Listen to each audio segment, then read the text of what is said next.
I think of the squad that they have. They do have a lot of youngsters because they sell a lot. Yeah. But you think of the spine of the team. I mean, start at the back, you've got Ricardo Goss, who's a national team goalkeeper. Yep. Centre backs, you've got, Tulani Tatrai when fit, could be one of their best defenders in the team. Alongside Ime Okon, who's one of, the young talents that are being looked at, You go further up the midfield, you've got a Grant Magaman, who's unfortunately been injured most of the season. Yeah. And then further up top, you've got a Bradley Krobler as well, who also was not available. Sideline. So I'm looking at that spine of the team, and I'm thinking, had they not been so unfortunate with injuries, then maybe they would have not been in the situation they find themselves in. But there's other players that they can compete.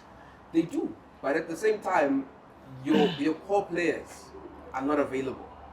And I think I can even take it to Europe and speak about teams like Liverpool after they won the league title. They had an injury with Bo van Dijk, and then the midfielders got injured, some centre backs got injured.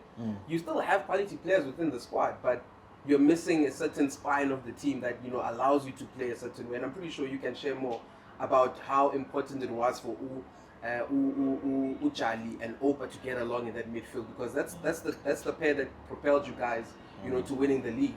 Not to say Uguti, you guys weren't good enough as a team, but those two players were so important that they propelled the team to the level that it got to. So I just feel it's just unfortunate that they had so many injuries.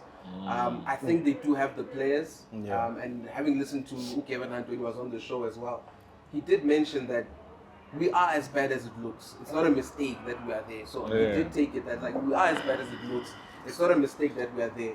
But I really think it was just unfortunate with the injuries they had. But are they as bad as they look, man? Because I'm trying to think about how this thing came about. And the reason I'm saying to you that I was kind of expecting it, not as bad as it is, but I was kind of expecting it. You look at Coach Gavin's body language in the previous season. It was one of somebody who's unhappy with what was happening. He always raised concerns about his squad, his young players, going to Sundowns, taking the best talent. There was always subliminals within the press conference. And you look at the talent that he has that is available, and you look at some of the things that are happening in the background, and you're like, okay, maybe they're taking a different direction, because usually they would get money from Sundowns, go and pay, or get a loan players, go and buy players, but they did try and get some person. I mean, you got Norkovic. Yes, he's still a goal scorer. He got Mbappe.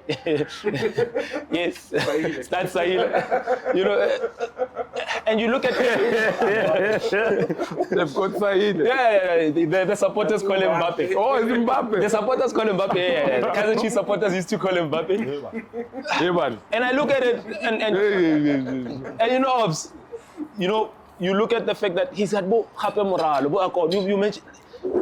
This is premium talent, man. Like SuperSport, they've always made their identity about the talent that's coming through. Perhaps Coach Hunt was at a position where he wasn't as keen as before, because sometimes we might have a relationship and we work and we say, okay, this is the model that we're taking and this is the direction that we're going to take. And I come back to that and you find that the relationship is no longer the same. Sure. Maybe Coach Gavin had that ambition to say, I want to win leagues now. I want to go back to winning that league. I've won leagues before you guys before. I want to go back and win the league. Perhaps, but you're not going to do it with youngsters. That one I can tell you. You're not going to win leagues with young players. How do they fix it, Sia? Because, I mean, it's apparent that the team might be selling. It's very apparent, but Stan Matthews has come out to say that is not happening, and he said that for the past 2 or 3 seasons. How do they fix it if they do stay at SuperSport United with the way they are looking right now? It looks like Andre Arons, I don't think he'll take up the head coaching role for a very long time. But how do they fix it? Personally, you see, I personally wasn't surprised that they are where they are.